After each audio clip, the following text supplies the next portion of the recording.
Whalawhala hea tuku te wala tala te tupu ke lat mea whiwhinei. Ka mā te mga hala he te wawha ke hau nei te hoku ata ke mahina ha apelila. Moi whakamana atua he whae fuwhamatangi te wangata ke maua manaki me tau seuse. Mau pāpatua e tau palana whakatokatoka ngahua he whakatawhanu ke lata me hongfulu e tau mua. Tupe whala tu tangata ke he tau unga hako whakatumau ni whalu tangata ke kai tau unga kiki moi longa fuki ni kua mapela i ki te pahala tū ke mga hala nei ni kua lalia e tau unga whiwhini ke o hifki tahi. Whakahoko e tau whewa longa ki mamafa ke he motu ke whiwhiri e matakau hani weka o atua i ke whala tau whetoko ke tau motu kehe. Ka mata e mga hala he tau a wha ke hau nei moi fuafuanga koe walu ke hongo pulu e matangi a wha ka lauia e Pasifika. Ko whita fō ke tau hata ki anga he whahi ngahua fōfo matangi he motu ke whakamanatu ke tau tangata ke mai longa e tau fuafuanga nei ke malikisi hake fō ke tau malolo he tau a wha. Nā kai fō e tau whailoanga a wha haka mga hala wha ke tau tau takitaha ka mata mai he matauru he mahina ha Novema ke hokua te ke matahiku he mahina ha Apelila.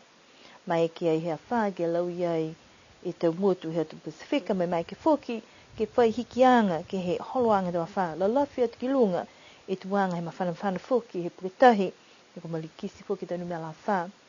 Koe tau whafuanga ke tau matangi a wha mai he weweheanga taha ke weweheanga 5. Koe weweheanga 5 ni ko mua te tūhanghang ke lea. Amana ki koe ono a wha ka hoko atu e ke numela tūru. Koe pehe nei tō hoko e tau malolo ke tau matangi taha seo hongwhamawalu kilomita he tula. Koe fuafuanga ke wha e matangi a wha ka hoko atu e ke weweheanga wha. Koe tau matangi malolo hoko atu e ke taha seo limufumahiva e kilomita he tula.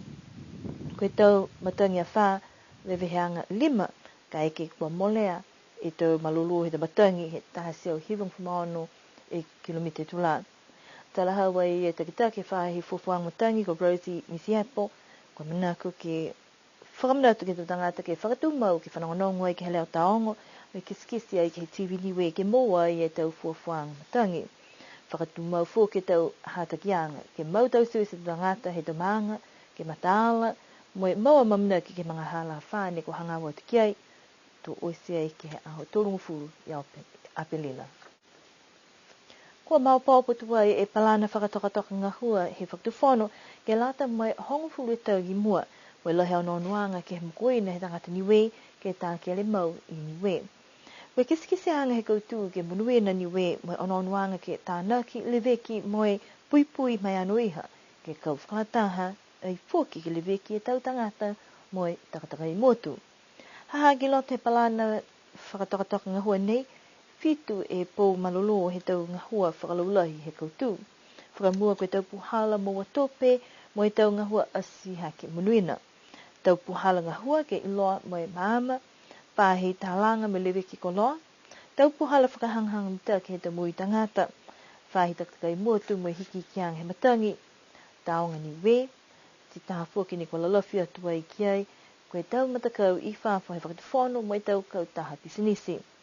Koe pepanene kua talia me whakamoria he whakatuwhono kua ka mata fōki ke te whatofa i ke kisia he tau whainga hua, mo e tau tangata ke mailonga e tau amamla kianga ke ngā hua kau whalataha, ke whakamoria e tau manako, ke moa e manuina mai koutu. Koe unga koe tahana manu mahuinga hani we ka kua tū toko lalo e tau numela ha kua nā kailiveki mo e pui whakanitaki. Ka mata mai he mahina o ke topa ke hoko atu Februari ne kua talahau mai he whahinga hua useka koe mga hala nei ne wha oatu e te unga ke o hifki tahi ke whakatoka i te fupua. Ka kua longa ne kua kisielo tōru ne kua mamase ke he tau kau hala pahatu ha kua mapela i he tau Plewafi. Talahau mai e ofisanga hua ko Nadia Helangi koe ota ke walu ke he hiwe tau tō lalata e unga tāne. Ka whakatatai ke he unga whiwhine, koe uta ke he hongwhamawha e tau, tō mai ki ai e unga whiwhine ke whai hupua, ke whai ke pīkitahi. Ke tau e kua maoli atu ne iloa ai koe hai ai e whiwhiriang he whakatuwhono ke tau whiai o takeheang he tau unga ki whawhi motu ha koe manako ke leweki mo i pui e kaloa nei. Eila liu ia mo tolu whakatoka i whoki daha survey, mai kumikumianga kei. Koe whakataka mo tolu mai he kamatanga, ne tau se kumkumiang whakamua, ke ua e tau. Koe ono whakamata noni e maha nei, ki sia i wa longa whaki te maunga ni wa meke i sia he tupola tu, ne nā kai whamahani ai. Mai domda kawi whaki ne nā kai whamahani ai ki sia da unga ne whaitotolo ai. Hahai ai e ono anga ke meke ke tau, whi me meke ke whakahale do ngata, kai ke wa ko pihia. Ka koe, ei koe ha mautola manako ia. Koe ha mautola manako ke meke mautola ke whakako do ngata, ke mai longa lautolo. Longa i do unga, si longa do unga kwa lata ke whakaongai, si wa lata i lautolo ke mai longa do mnea. Si ki ao nei, whia manako ke whakako do ngata ke mai longa lautolo e mna nei, si meke lautolo ke muitua ki ai. Ka ua oato e mautolo ke whakahala ke au koe mena whakahiku ia, kwa lata ke tausia. Talahau mai fōki he whahinga hua koe whakahanoa e he to tangata me nā kai muitua ke tau hata kianga, mo e tau mata whakatuwhono. Ne ko tau se whakatuwhono ke awa ne ke uta ke he tau unga ne kua iki lalohi.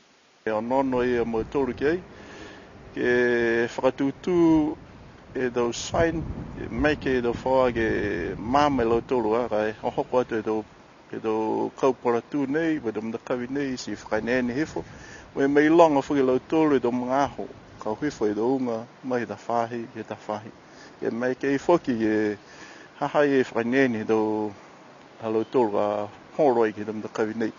Kai onono i whoki e lautolo ke whahinga hua, e maho nei ke uato i whoki me kisikisa i whoki he tau maho pūli. Ke tau tangata, po ke tau pora tū, mo tau mdakawi nei, ne whae mai ke tau unga e tau tōroi. Ka eke kua kise mo tole e tau tangata, ne kua horo, nā kai mitai ki weha, ono hagei. Ei tau whiha ka e mai ke whakatutala, ke tau mdakai nanga nei. Amana ki ke liu ke kamata e taha kumkumianga, ke lata me tau numela he tau unga, ke he lime tau i mua, kai talahau mai e takitaki ko James, ko whakatumau ni halu tōru tau whakawanga mai tau tangata ki mai longa ke awane ke uta e tau unga ne iki.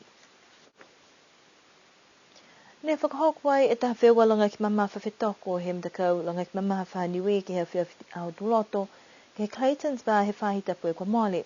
Koe whetoko nei ne kua whakakisi me gisia e tau malolo mo e tau puhala ke kunigi mua e makaka halu tōru e tau tuta ke whenua nei.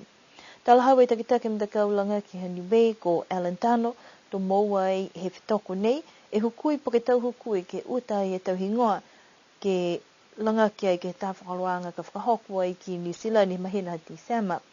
Mai langa i fuki, nā kai ni koe whetoko ka koe whakakese te puhala ke mai langa e lo tōru ne whiwhiri ko hai kua tonuhia ke hukui ai Haniwe.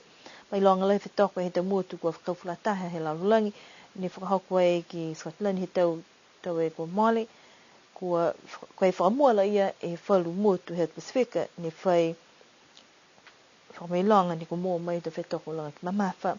Taha e hukui whou ke he langa ki he tau nei, kua Sistangaloa ngā shu, mai i New Zealand ni kawhulataha i ke he tau whewa nei, kua talia i fuki e manako ha Alentano ke hukui e ia aniwe. Whakatatoa mai nei e te walatala te tupu ke lata i nei, a mana ki niki liriu ke matutak me hinei fōki ki hea whia hatu loto. Nono wha, munene pō, to liriu ke whilewea.